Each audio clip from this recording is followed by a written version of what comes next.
Rub your ass in the moonshine. Let's take it back to 79. Episode 79. It's a little Wu-Tang quote there. For those of you wondering if I'm drunk. No, I'm not. It's just Friday. And you ain't got a job. You ain't got shit to do. Whew. Now, you saw the title. Maybe it's time for a break. No, I don't mean me. I'm never going to take a break. Running laps around all of you. No break needed. But there might be some folks out there who are thinking about taking a break, especially given the craziness that's going on in the hobby the last day, week, month, year, whatever time frame you want to put on it. And without telling you who it is, I had an interesting phone call yesterday from a hobby participant friend of mine who was basically, feeling disenfranchised, feeling like there's no room for him in the hobby.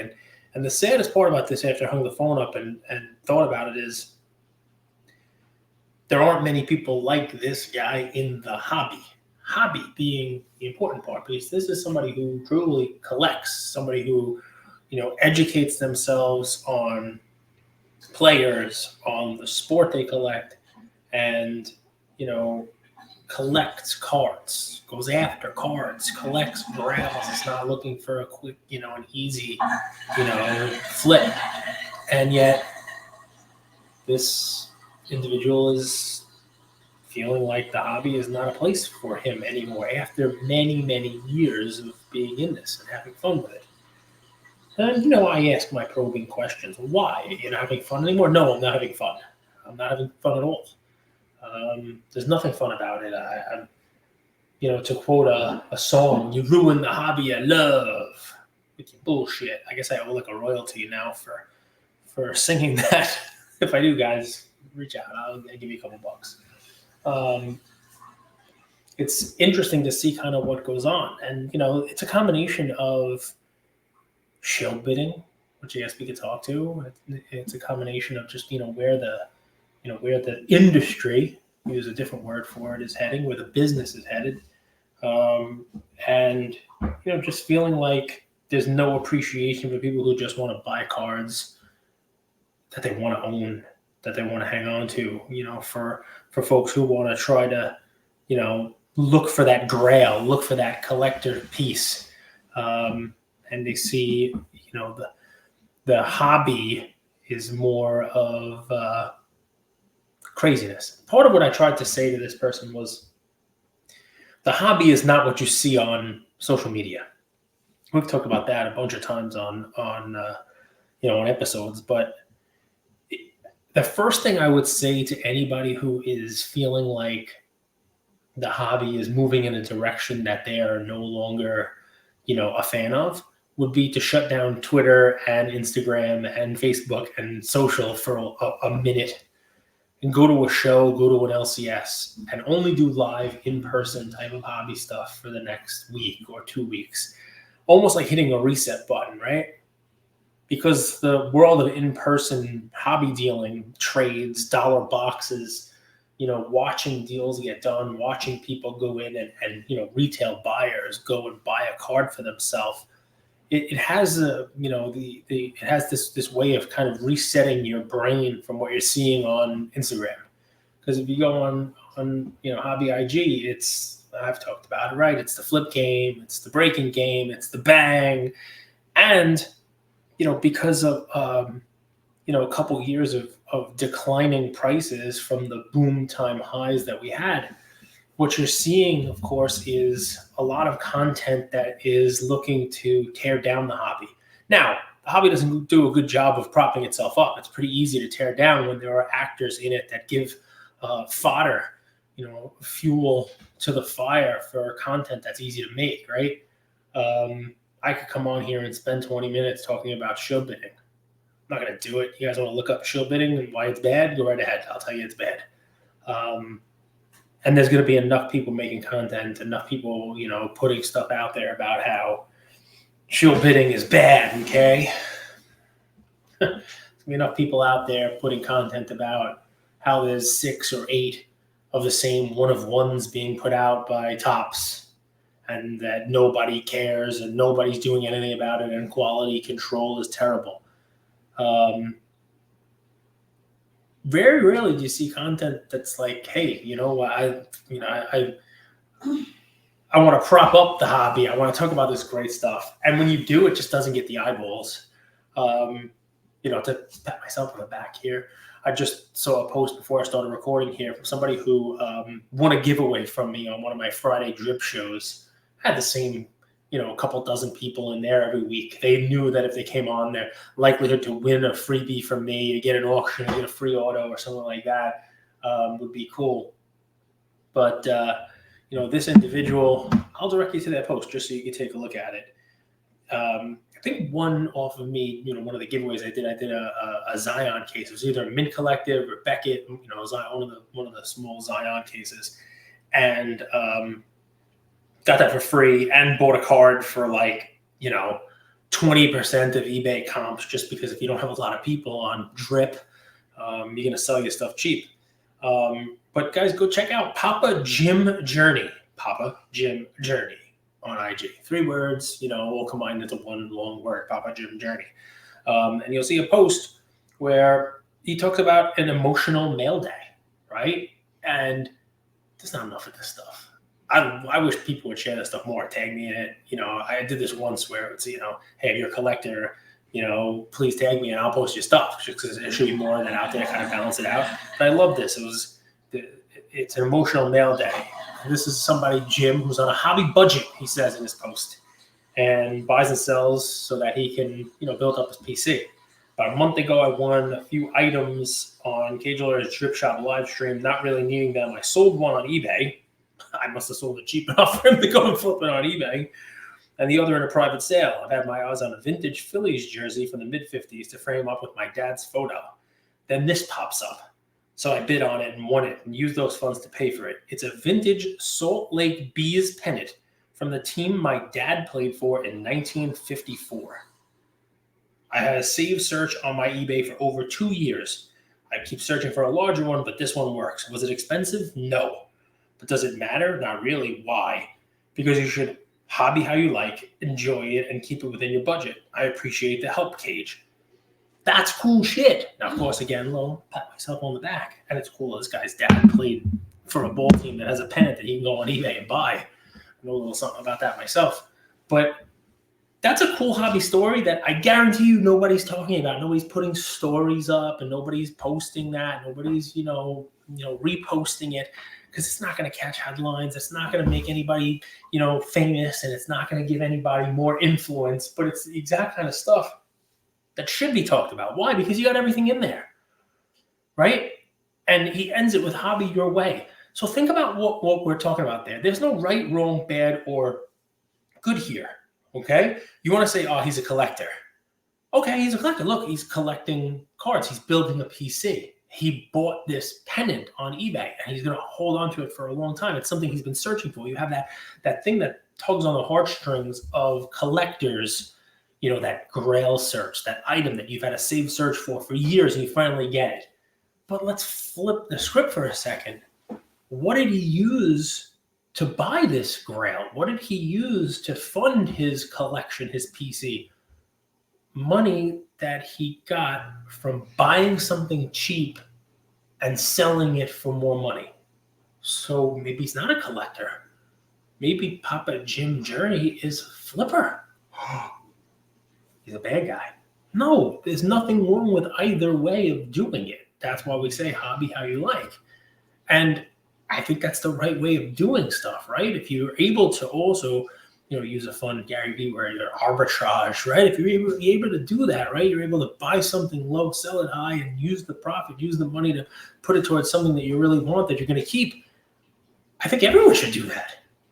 I think that's a great way of doing this. I think, it's the way that a lot of folks, including myself, during the last, kind of come up, the last kind of run, it was the way that people were able to color up. People were able to, take their base cards, grade them, turn them into silvers, turn them into numbered cards, turn them into PC items that they're going to be able to keep for a while that they wouldn't have been able to get if they were not doing that kind of buy, sell, flip.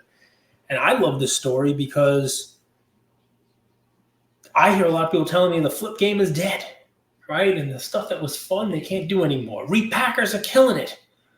Some of us can't even operate in the hobby anymore. The hobby's done because with the repackers, nobody wants to consolidate. It's just gambling. It's just, nobody wants to, nobody wants to speculate on what's going to go up. People just want to pay, low comps and then put it in a repack. I've seen stories like that, like crazy. But Papa Jim found a way to do it. He found a way to buy something low and sell it higher. Maybe sometimes you got to do a little bit of research. Maybe sometimes you got to find that live stream for somebody who's giving out bargains, trying to build up their name instead of somebody who's live streaming and already has fanatics backing them with 10,000 people on the stream. Maybe, Mama Breaks and Daddy Rips and, Santiago and all these other guys that have as much allocation and as much product as they could ever have from fanatics. Maybe they're not going to give you a bargain because maybe they don't have to. Maybe the way to find this, to go on Drip, which is where Papa Jim found it, and I'm no longer, getting paid by Drip to say this. Maybe it's Card Shop Live, who's never paid me. Maybe it's, it's any of these things. Maybe it's an IG Live seller, and you get on there and you find a bargain and then you sell it somewhere else. Papa Jim did it. No reason why you can't. So, I talk about that. I went on a little bit of a tangent there because, back to my friend, I told him maybe it's time to take a break because it's impacting his, his mental state. He's now, getting upset at the hobby, getting upset at the world. And I'm sure he's not the only one. I'm sure there are a lot of people in here who are, who are reassessing their position in the space. And there are a lot of things that bring you to do that, right? The world's macroeconomic picture, the fact that interest rates are where they are and, people's jobs are more tenuous, people's spending money is more tenuous than it was. You don't have the ability to kind of just, roll the dice on cards. Maybe people are over leveraged. Maybe people spent a little too much on cards and they have to reassess their position. Maybe it's just not as easy as it was. And maybe it's just not as easy as people thought it was going to be. For me, what I'll tell you is it looks like right now the only money being made, real money being made, are by breakers. Maybe repackers. And we'll do an episode. I put a story up there about repackers. It's just something I'm curious about. I'm doing my research. I'd like to talk about it. Maybe have a repacker or 12 on the show because I see that kind of as an avenue for, the hobby going forward as well. Especially with the licenses and the car manufacturers kind of being in limbo. It almost becomes a repack product, almost becomes something that has the licensed cards in it, has the ability to kind of cap your downside while, still having some upside to it. It's an interesting way of, kind of next phase of the hobby. And I'm learning more about it. But maybe it's time to take a break. That's the refrain. So I'll tell you what my thought is on it. And we've talked about hobby audits. The audit conversation is usually about your own collections, about your own PC, right? And if you're looking to try to sell some stuff, try to, consolidate, try to, move your stuff around, you take your collection out, you put it in a stack, and you make a stack of the cards that would be impossible for you to get back next week. The cards that you just need. You can't live without. You're not going to want to sell it because it's going to be so impossible for you to get back, even if you were to, have the money next week to get it. It's those rare cards, those scarce cards. You make that one pile and everything else you sell. We talked about the audit, we talked about that. But what about the audit of your mental state and how the hobby is making you feel? And it wasn't just yesterday's conversation with this one friend. I've had this probably a dozen times over the last month with people who are in the hobby, people who have been in the hobby for a couple months to people who have been in the hobby for a couple of years. And I have the same kind of, stair step here, this process. And I say, well, what'd you get into the hobby for? And almost uniformly, the answer is other stresses in life, other things going on. A lot of people, it was COVID and, I was home stressed out and, I had extra time. So I wanted some nostalgia, Some people say that, they were gambling and they wanted to get out of the gambling, but still be able to kind of, have a little bit of a rush, be able to, make a bet on their team or their player. Some people said they had a stressful job, and this is what they enjoy doing in their free time. Uniformly, if you distill all this down, it's people were coming to the hobby because what they had going on in their real lives was stressful, and this was an escape. It was an escape from something for them. It was an easy place for them to come, find a community, spend some time, and get some enjoyment. And the question that then has to be asked to these people is it still an escape from stress in your real life? Or is the hobby itself now causing stress? And if it is, the answer is yes. For a lot of people I've talked to, you got to step away for a little while. This is where you're supposed to be coming to away from the stress. Not many people want to spend money to add stress to their life. And it's an eye-opening thing when you think about it that way, right? And the guy from yesterday, the one person I was having a conversation with, when we got to this point, it was, well, I don't want to leave the hobby. I don't want to leave entirely. And then it got to the last part, which is, all right, well, then what you need to do, and let's talk it through and see if we can do it, is find a way to get back to the parts of the hobby that you love that don't cause stress. What is it? Is it educating yourself? Is it educating other people? Is it just the hunt for a grail?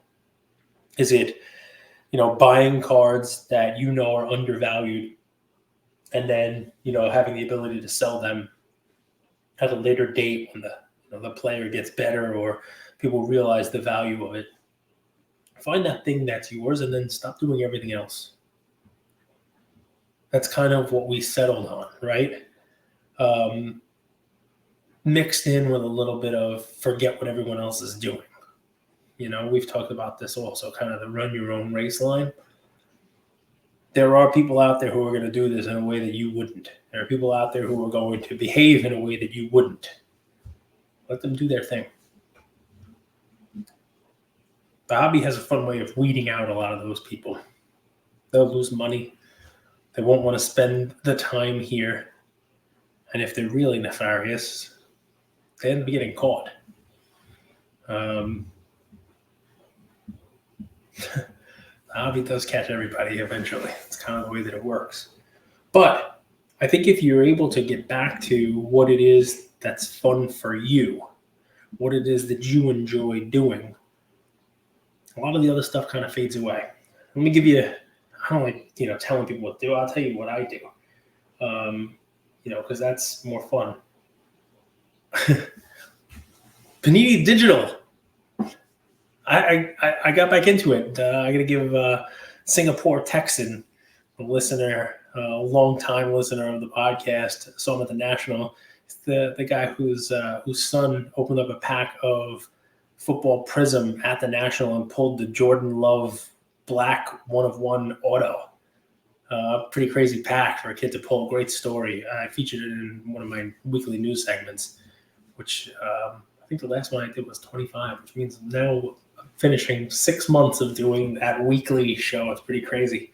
But he's like, hey, they switched it up. There are kabooms and they're crafting and they're having, they're like gamifying it, and you could burn a base kaboom out of 25 and some other ones, and you get a gold kaboom. Yesterday they did gold kabooms for Giannis. I didn't get one because the prices of these things are crazy, but maybe I'll get one of the other ones. Maybe I'll get a Shaq or a Steph or somebody like that. I think I got a Chet base kaboom in the packs. I was surprised to see how many people were in the Discord enjoying themselves. Hell, Ziggy, I know you can listen to this. Even Ziggy texted me. It's like, did you see the craft thing? Did you see? Who knows what's going to come of it? Maybe a whole bunch of nothing. But they're trying. And what I loved was the community around it. The folks in the Discord have been there for a while saying, all right, we've been asking for this. They're finally doing it. And they allowed the crafting of 10 of these gold Giannis cards. 10. 8 of them were done in the first 15 minutes, and the challenge lasted an hour. All 10 were done. All 10 were, built and made, and the whole deal. I'm pretty sure my friend Spinatron has 10 of the 25 LeBron Kabooms. Guy's insane. But he's having fun with it. And these guys are all having fun with it. You got to kind of try to find the stuff that you enjoy and that you have fun with, and stick to it. Even if it's not going to be, the flip of the century. Because if you're having fun, then you kind of view it as entertainment. You kind of view it as a hobby, right? When people take up knitting as a hobby, more often than not, they're not looking to recoup the cost of their yarn. They just want to make a nice sweater. People take up other hobbies, they're spending money on it. I don't know too many people who have a hobby of golf that at the end of the year, they're doing their taxes and trying to make a profit off of their golf. Golf's pretty damn expensive. It's also pretty stressful for people like me who think I should be hitting the ball 500 yards and I hit it backwards somehow. If you get back to that, then it truly becomes a hobby again. Maybe it's not something you want to take a break from. This is your Friday episode, guys. Have a good weekend.